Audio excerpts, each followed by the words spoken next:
Dans cette capsule vidéo, on va voir comment tracer l'image d'un objet réel donné par une association des deux lentilles. Les deux lentilles sont différentes. Une est divergente, c'est la lentille notée L1 sur la figure, et une autre convergente, la lentille L2. L'objet est réel et noté AB. Les distances focales des lentilles sont quelconques, c'est-à-dire que la disposition des feuillets peut ne pas être toujours la même. Mais la procédure sera valable quoi qu'elle soit la distance entre les deux lentilles et leur distance focale. Pour tracer l'image de AB, on doit trouver d'abord le point B', image de B. Ensuite, il suffira de dire que, puisque les lentilles sont minces et sans aberration, l'image sera droite, donc le point A' sera sur l'axe optique, sur la perpendiculaire vers le point B'. Et pour déterminer B' le plus précisément possible, on va utiliser trois rayons. Un qui arrive de B parallèlement à l'axe optique, un autre qui arrive de B en passant par le centre de la L1, et un dernier qui arrive de B en passant par le foyer F1. On commence par le premier rayon, le rayon qui arrive de B parallèlement à l'axe optique. Il est tracé en rouge sur la figure. Ce rayon sera dévié par le foyer image F1' de la lentille L1. On va donc le tracer dans cette direction, mais pas tout avec une ligne continue. Pourquoi? Parce que il suit cette direction seulement jusqu'à la lentille L2. Une fois arrivé là, il sera à nouveau dévié. Il suivra donc une autre direction qu'il va falloir déterminer.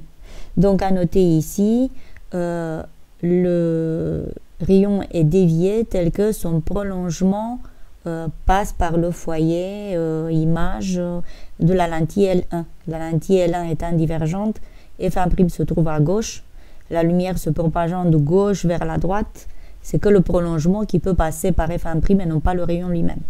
Mais le rayon, comme on a dit, suit la même direction. Donc on arrive à la lentille L2. Sur la lentille L2, notre rayon arrive cette fois sous un angle quelconque. Pour voir comment il est dévié, on suppose qu'il fait partie d'un faisceau parallèle fictif, car on sait qu'un faisceau parallèle est toujours focalisé à un point de plan focal après le passage par une lentille. Pour construire ce faisceau fictif, il suffit de tracer un seul deuxième rayon parallèle, mais bien choisi. On prendra le rayon qui passe par le centre de la lentille L2, car on sait qu'il n'est pas dévié. C'est lui qui va donner le point où le faisceau sera focalisé. Il s'agit justement du plan de point focal image par où il passe.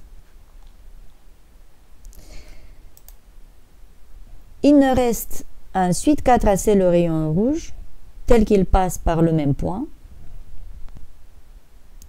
Et voilà comment se propage notre rayon, notre premier rayon dans ce système de deux lentilles. Le deuxième rayon choisi, qui est émis par le point B, passera par le centre de la lentille L1. C'est un des nombreux rayons émis par B dans toutes les directions, mais qui a la propriété de passer non dévié. On sait donc le tracer parfaitement. Le problème est que, une fois traversé la lentille L1, il arrive sous un angle quelconque sur la lentille L2. Mais cette situation est déjà arrivée pour le rayon rouge. On va donc faire pareil. On va tracer un rayon parallèle au rayon vert et qui passe par le centre de la lentille L2 cette fois. On crée ainsi un faisceau parallèle qui sera focalisé à un point du point focal image de la lentille L2. Ce point est comme tout à l'heure le point où le rayon pointillé vert arrive sur le plan focal. On sait donc maintenant comment est dévié notre rayon vert. Il passe par le même point. Le dernier rayon, c'est un rayon émis par le point B qui passe par le foyer objet F1 de la lentille L1. Évidemment, il s'agit en fait d'un rayon qui arrive sur la lentille L1 sous un angle tel que sa droite support passe par le foyer objet F1. Ce rayon sera après le passage par la lentille L1 parallèle à l'axe optique. Mais une fois arrivé sur la lentille L2, il sera à nouveau dévié. Comment?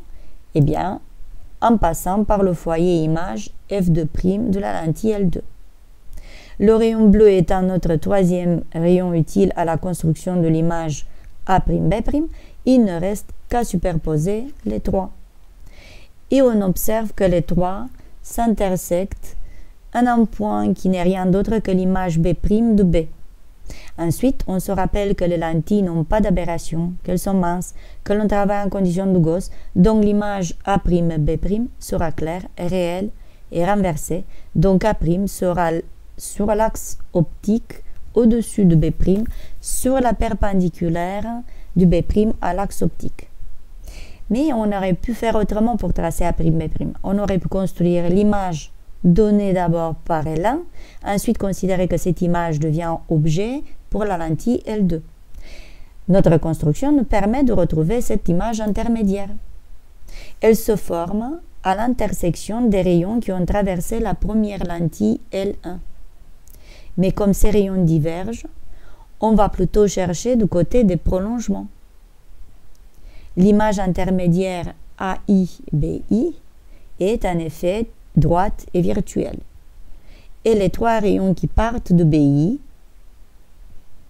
convergent bien en B', A'B' et donc aussi l'image de AIBI donnée par la lentille L2. Voilà. Merci d'avoir visionné cette capsule vidéo et bon travail en optique géométrique.